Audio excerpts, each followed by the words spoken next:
Hey, what's up, Rob? What's How's the going East Coast? on? How's the East Coast treating you? Well, you'll see a video I'll post this weekend. Very cool.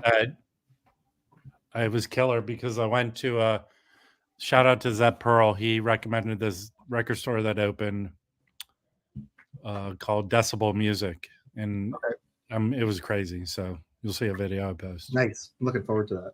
Mhm. So I wanted to jump on because I ordered something online, and we'll take a look at that in a second. But essentially, it kind of reminded me of maybe like a year or two ago. Dylan from Noble Records was talking about how he was like out shopping, and I think he was just trying to kill time. So he pulled up his eBay and he went to one of his like Led Zeppelin searches, and the moment it loaded, it showed a promo Led Zeppelin 2, and he bought it immediately, and he got it for really cheap. I forget what the price was, but it was not the multiple hundreds that thing goes for. So that story Mhm. kind of reminds me of what happened to me about a little bit less than a week ago. So I was at home. I think I was watching George Borden's stream, and at the same time I was kind of looking at records online, and then I stopped, and then I pulled up my regular eBay searches again, and this was up there. It probably was up there for no more than a couple of minutes, if that. And it was it was $15 for a John Coltrane "A Love Supreme." And I clicked into it, and I just checked the cover, and I could see that it said mono in it, although the description said it was a 73 stereo. So I kind of like looked at all the pictures, the label that I could see on the in the picture also is A77 as opposed to AS77. So I was like, these pictures look like this is a mono. It's $15. Let me just pull the trigger. We'll see what happens. So that has come in, and I want to unbox it, and we'll see if it's what the pictures say or what the description said. So we're gonna see that. But the reason why I wanted to do this video was because one, I thought that would be fun to do, and then two, when I did this afterwards, I started kind of researching mono copies of this record, and I know from our friends who have a copy of this that they really love it, and I do know that it's an expensive record. So I tried to. So typically, how much does it go for? So we'll get into that, but generally, like I pulled up the Pop Psych, I pulled up Discogs, so we can see past sales, but we're kind of in like the 300 to maybe like 600, maybe more if it's like excellent condition, like everything perfect, perhaps.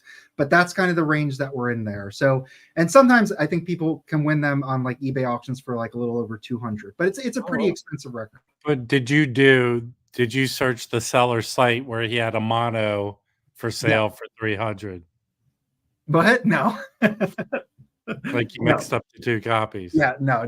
This was the only Love Supreme title that he had listed. Now, was the guy an experienced seller? Did he mainly sell vinyl, or this? I think he was inexperienced. It looked like that he got a bunch of records in, and he just posted them for like I think he had an Ahmed Jamal on Impulse. I think that was like it was the same price. So I think he was just listing them just to basically get rid of them. I don't think he did much research. So I don't know where he got the description from or how it matched. But if the pictures are the pictures, this will be a mono in this box. So okay, what copies of A Love Supreme do you have or have you had that you've gotten rid of since? Well, obviously, the one I got was the Chad reissue for the Verve reissue series. Then I got both the Target and the Walmart because they use the same plating, just to see how they sounded. Okay. To be honest with you, as someone who goes out all the time looking for records, it may be 20% of the time I'll see a copy of Love Supreme, like an older copy. But have I seen an OG copy on a wall for $300 or $400? I don't really recall seeing them. In my mind, they're not readily available. Yeah, I think people who have them don't want to sell them. I have seen a stereo first pressing on a wall. It didn't have a price on it. I didn't ask for it because I wasn't going to buy it. But I've seen that before at Elm City Sounds, and I just know from again like just having conversation and passing that the mono copy is really desirable. So that's something that, whenever, like if this was actually it was still $15 original stereo, but I probably wouldn't have even like known that it was a first pressing stereo. I think that's a little bit more difficult, and we'll get into the mono pressings and why it's easier. Can we get down to the nitty gritty? Okay. What were you doing that you were bored, so you just jumped on eBay? Were you waiting for your wife to do some shopping? No, I told you. I was watching George Borden stream, so I was just multitasking. So kudos to you, George, for having a boring stream George. that made Mike jump on and find his record. I just, as I'm listening, I just kind of look around. So, okay. Yeah. So we'll see what this is. So I'm going to share my screen and walk through a few things that I pulled up. So number one, so as I mentioned, I want to do this video as a data point, similar to when Rob, you and I did that Japanese, what was it? It was those OJCs from Japan. What were they called? Wave Jazz Classics. So yeah, there wasn't much online. So I just thought this would be a good data point. If anybody has any experience with this copy, if you have it, your thoughts on the sonic quality of it, anything about it, drop it into the comments below, and let's have this as kind of a greater discussion for people who are looking for information on the mono version in the future. Now, we don't know 100% what this copy is. You just know it's a mono copy. Right. So right now in the upfront section of this, we're going to just look into what's the different pressings and things, and then at the end I'm going to open this thing. And if it's not the mono, I'm taking this video off. So the end of this video could be or yay. Okay, so the first thing in my research, one place that has good information, whenever I'm kind of searching things, if there's nothing, if I go to the Hoffman forum and search Love Supreme mono, there are at least like 4 or 5 different threads dedicated to that. And there is some information there, and it's pretty interesting. So we'll get into a little bit. But one thing I want to pull is that Love Supreme was recorded by Rudy Van Gelder in 1964, I believe. And then it was first released in 65. But the thing is, Rudy did not, have separate mono and stereo in the mid 60s. He ended that back in the late 50s. So like John Coltrane's Blue Train, the mono mix is like single track mono, different miking, and then stereo had a different setup too. What Hoffman is saying, that Impulse, because it was a little bit later and they were using Rudy, this was when Rudy would just record stereo and do a fold down. So a lot of the comments on the Hoffman forum are saying, if you want the mono, just use a mono switch. Or Steve's a proponent of this double Y chord. I won't go too much into the details, but essentially it collapses the channels into one, and then it comes out, and then it goes into your preamp afterwards. Or I forget exactly. Since John Bip Bop Boom made me a mono switch, yeah, I could have the same sound.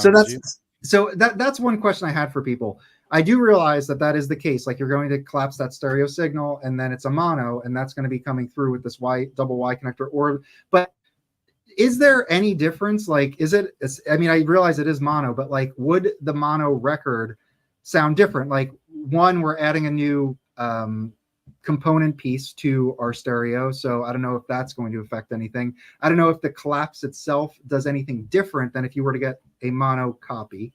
That's been already through that process of a fold down. So curious to know what people think about this. So is this Y connector thing, if you have a stereo copy and you want to hear it a mono, is essentially just use your mono switch and that's the exact same thing?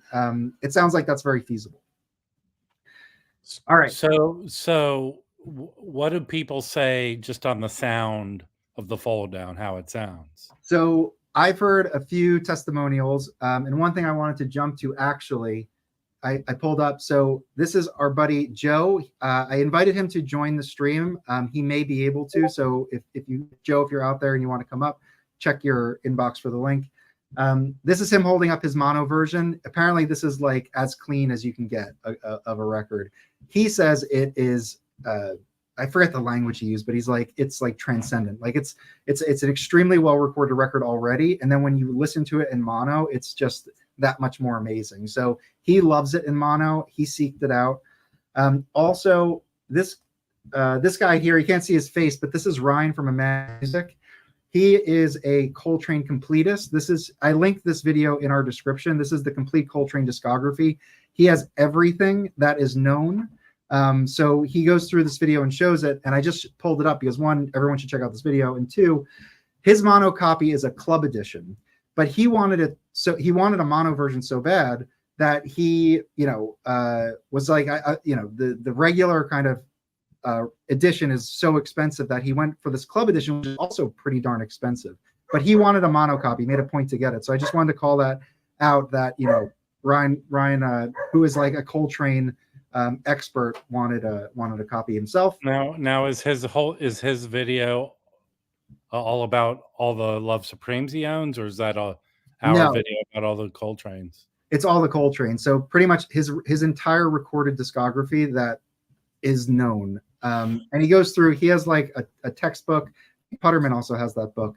And and then in addition, there's been updates since then, because obviously every year we get new Coltrane stuff and new stuff's discovered. But he has, up until that point of that video, I'm pretty sure he has everything that's known. So it's pretty impressive. And he goes through it pretty quickly. So, okay. And then the last person, when I started doing research, there's like very little on YouTube about a mono version of this, but this came up. This is Dave Denyer.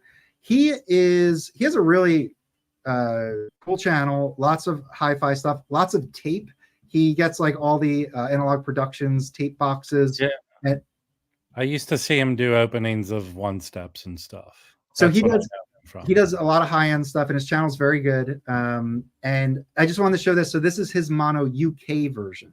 And I don't know if he said this in the video or I read this on the Hoffman forums, but I think the UK version is like a second or third generation tape. But I'm pretty sure it still sounds fantastic. And this is on EMI, so they licensed it. And I don't believe it's a gatefold. And I do love on these like UK pressings how it's a flip back glossy jacket with like the top title bar here. I have a bunch of classical records that have that. And to me, it's a cool feature. So anyway, so those are basically the three people I know that have this record. Now I know a lot more people have it, because I did want to show, I wanted to show all the different versions. So what I did here in Discogs, just to give it like a grounding of the number of times this was issued as mono, and then I want to get into the number of people who actually have this, because I think it's surprising. So this is sorted by mono and LP. So there are CDs and there's files that you can get that are mono, but I excluded those. So we're just talking vinyl here. Okay, so the first one is a test pressing from '64. That's obviously, an impossible record to find, I'm sure. This is the version, pictures that I saw, I think I have. And speaking of the pictures, I'll show you what was listed in terms of pictures. Rob, I already showed you this, but this was the jacket. So as you can see, it's mono A77 here. And it looks like, this doesn't look like it's in the greatest condition, but for $15, why not? This little thing over here, this is actually the inner sleeve. That's not part of the jacket. And then the record is there a note saying, "I'm trapped here in this guy's basement. Please save me"? We'll check. And then this last bit here is the label. So this shows A-77-A. So there are two copies. They don't distinguish which one's the earlier one. They both came out in '65. One has the -A at the end and one it doesn't. They just say A-77 side 1. So this one has the -1, but that doesn't mean it's not an original pressing. So that's what I saw. And you can see like there's some markings on this. So he graded it. It was all over the place grading. Like some places in the description it said VG plus, some places said excellent, and then it also showed VG. So this looks like VG at best. But still, for $15 for this record, I was like, let's take a shot. It'll be fun. So that's kind of what I went off of. All right, going back. So the copy that I think, based on those pictures, is this one here.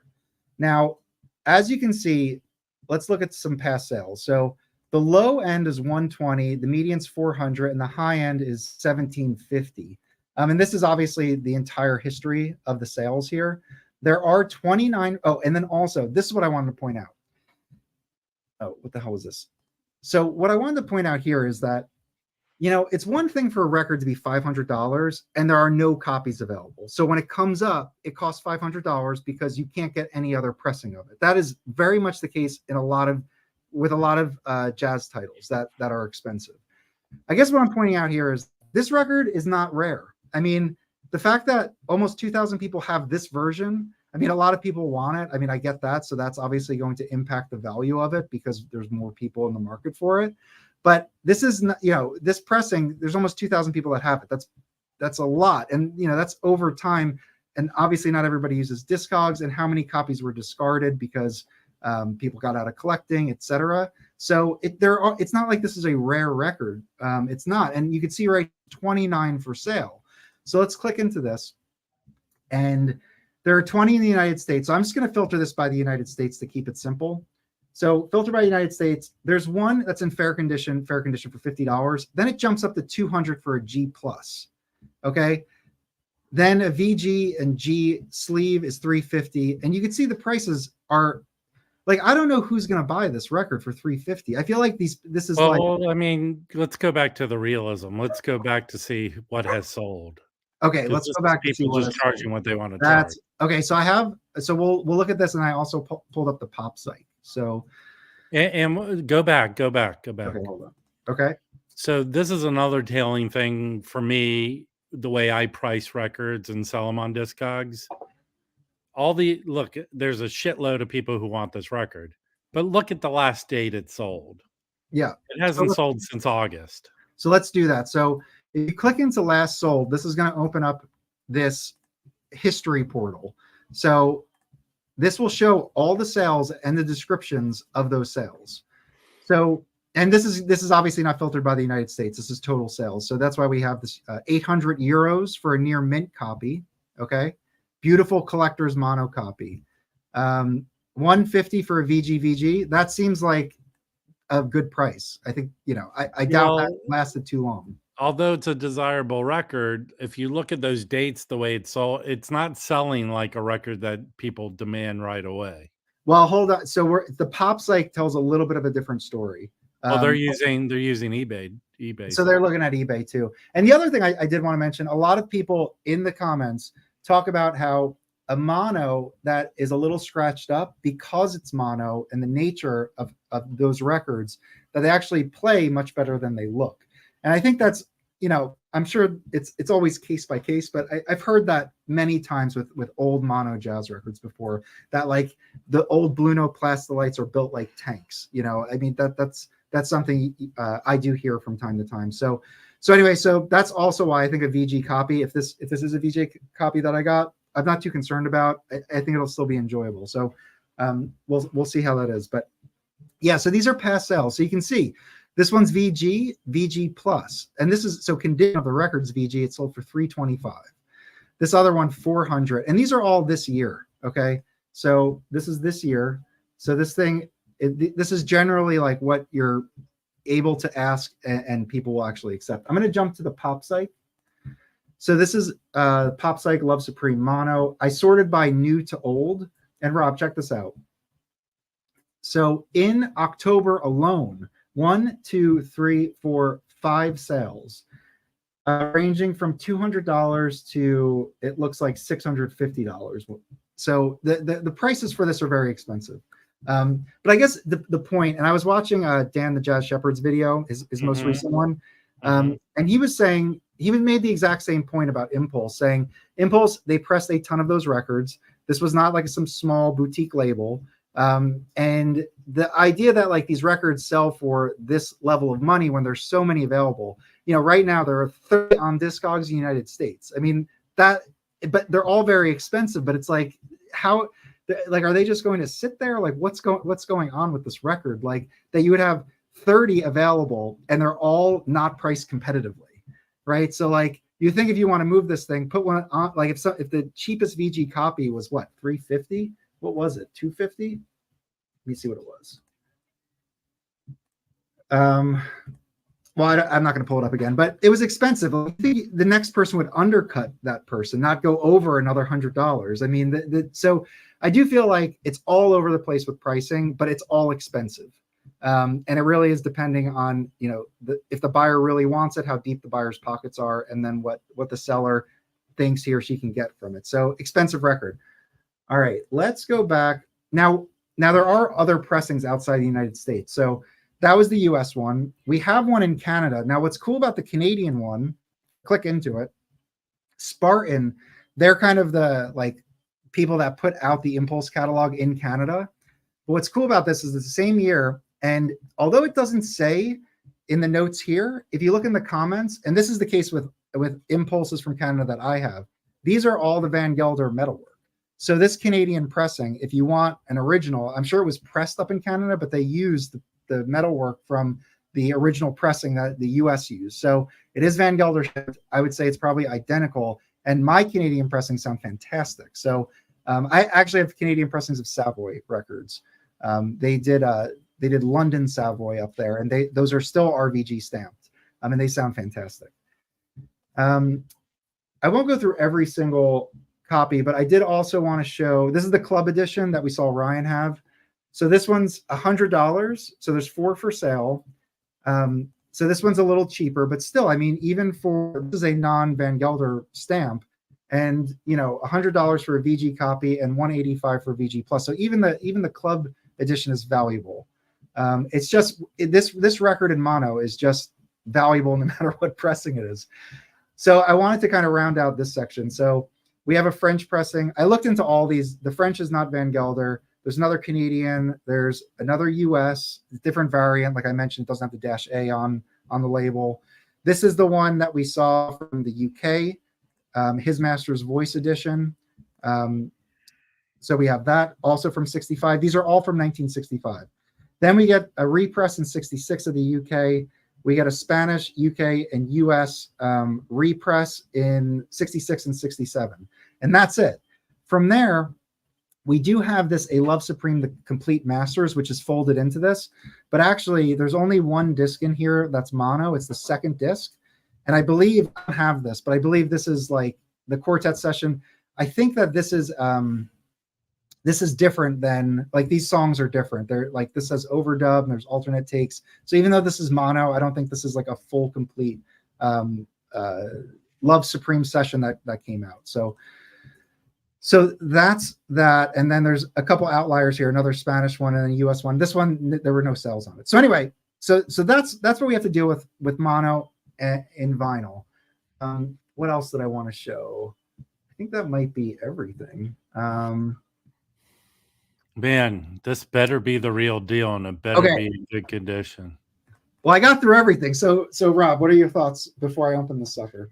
My thoughts are, it's obvious regardless if it's listenable, although you don't have a mono card and you don't have a switch, which would make it sound better.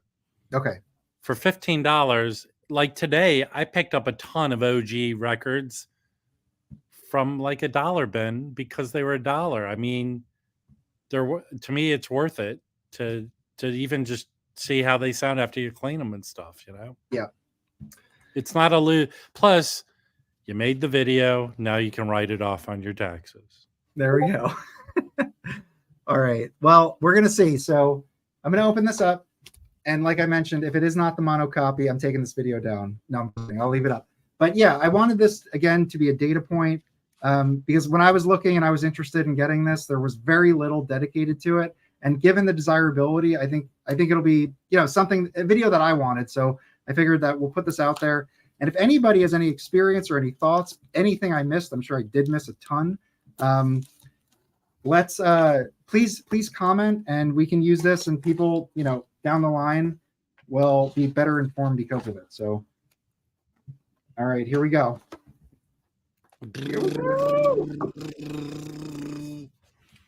Let's see. It's the stereo. It's a mono. Okay. Let's take a look at it. Wow, it's heavier. Look at the jacket. Okay, so I'm going to clean up the jacket. I have a cleaning method that cleans up things very nicely. So, okay, the spine has a little, you know, messed up here, but overall, I think the spine, for me, that's fine. The back looks clean. It's laminate, shiny, and the front, again, clean. This is, where is it? This now, was it original? It's originally had no orange on the spine, or is that? Yeah, no, the original doesn't. The Acoustic Sounds doesn't either. It's unique in the sense that Impulse had this as a white spine, and then they had 2 blue spines of like folk albums. I think those are all the variants of this style of spine before they moved on to, something different. So, all right. So the jacket is the mono jacket. Now let's look at the wax. All right, hold on. I'm going to pull out the inner sleeve. Oh no, let's look in the inside of the gatefold. Oh yeah, sure. Okay. So the inside is trying to draw this out into a real video, man. Yeah. Well, the inside is the same no matter what, because at the top here it has both the mono and stereo catalog number. So I'm pretty sure the insert, they just had one that they use for everything. So this has the poem, but it's clean. It doesn't look like there's much foxing at all. I mean, it looks like it's in really good condition. I mean, it's not perfect, but definitely okay for my collection. Okay. All right, let's pull out the record with the inner sleeve. Dun, dun, dun, dun, dun, dun, dun, dun. Right, so here's the inner sleeve. It's the ABC Paramount. I don't know if this is period correct or if this is just another inner sleeve somebody used. I don't think if it's 64, it's not period collect, or it's 65. So it may have just been because he had other pictures, and I honestly think he was using this inner sleeve for multiple listings that he had. Okay, so it is a mono A77-A. Okay. How's it look, the vinyl? I mean, there's markings, but it looks pretty good. I mean, I don't think any of it's feelable. I don't want to touch it. This is the worst marking here, and it's not too bad. We'll see. So that's on side 2. Now, also, I want the markings to be in the noisiest parts of the record, not the opening gong, but like, where he wiles out. But yeah, so I'm going to clean this up.